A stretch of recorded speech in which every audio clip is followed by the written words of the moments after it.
FIFA বিশ্বকাপ football মানেই উন্মাদনা। বিশ্বের হাজারো কোটি মানুষ প্রতি 4 বছর পর পর এই বিশ্বকাপের অপেক্ষায় থাকে।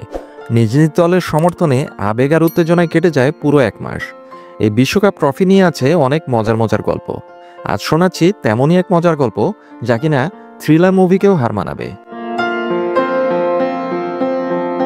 দ্বিতীয় বিশ্বযুদ্ধের সময় ফিফা বিশ্বকাপের আসল ট্রফি জুলে রিমে ট্রফিটি ফিফা পরিচালক অটোরিনো বারাসির বিছানার নিচে একটি জুতার বাক্সে লুকিয়ে রাখা হয়েছিল, যাতে নাৎসি বাহিনী সম্ভাব্য চুরি থেকে এটিকে রক্ষা করা যায়। এই ঘটনাটি বিশ্বকাপ ট্রফির ইতিহাসের বেশ কয়েকটি নাটকীয় ঘটনার মধ্যে একটি। চলুন এর বিস্তারিত জেনে নিই। 1938 বিশ্বকাপের ঘটনা। সেই সময় চরম রাজনৈতিক অস্থিরতায় আক্রান্ত পুরো ইউরোপ, যার ধারাবাহিকতায় 1939 সালে শুরু হয়ে যায় দ্বিতীয় বিশ্বযুদ্ধ। এর আগের বছরেই বিশ্বকাপ শিরোপা জয় করে ইতালি, তাই স্বাভাবিকভাবে বিশ্বকাপ ট্রফিটি ছিল ইতালিতে। কিন্তু দ্বিতীয় বিশ্বযুদ্ধের তীব্রতা বৃদ্ধির সাথে সাথে বিশ্বকাপ ট্রফিটি, যা তখন জুলে রিমে ট্রফি নামে পরিচিত ছিল, সেটার নিরাপত্তাজনিত কারণে রোমের একটি ব্যাংকে এটিকে সংরক্ষণ করা হয়েছিল।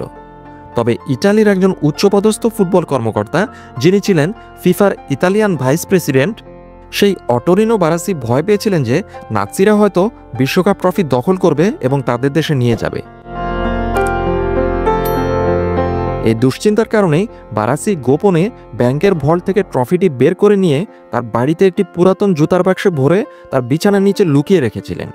এর পিছনে তার যুক্তি ছিল এই যে তিনি বিশ্বাস করেছিলেন যে এটিই সবচেয়ে নিরাপদ জায়গা, কারণ নাৎসিরা সম্ভবত সেখানে তাকানোর কথা ভাববেই না। ইতালিয়ান এক ডকুমেন্টারি অনুসারে জানা যায়, নাৎসি বাহিনীর গোয়েন্দারা ঠিকই টের পেয়েছিল বারাসি ট্রফিটি সরিয়েছেন। নাৎসি বাহিনী বারাসির অ্যাপার্টমেন্টে সার্চ করতেও গিয়েছিলেন, কিন্তু তারা সেই বিছানার নিচের জুতার বাক্সটিকে সন্দেহ করেননি, সেটি খুলেও দেখেননি। আর এভাবেই রক্ষা পেয়ে যায় বিশ্বকাপের সেই বিখ্যাত জুলে রিমে ট্রফি। এমনই আরও অনেক অনেক গল্প আছে বিশ্বের সবচেয়ে জনপ্রিয় খেলা ফুটবলের বিশ্বকাপ ট্রফিকে ঘিরে। এত বছর পরেও যেসব গল্প সেই অতীতকে ধরে রেখেছে, অটোরিনো বারাসির মতো সেই মানুষগুলোকে এখনকার মানুষ মনে রেখেছে বহু বছর পরেও।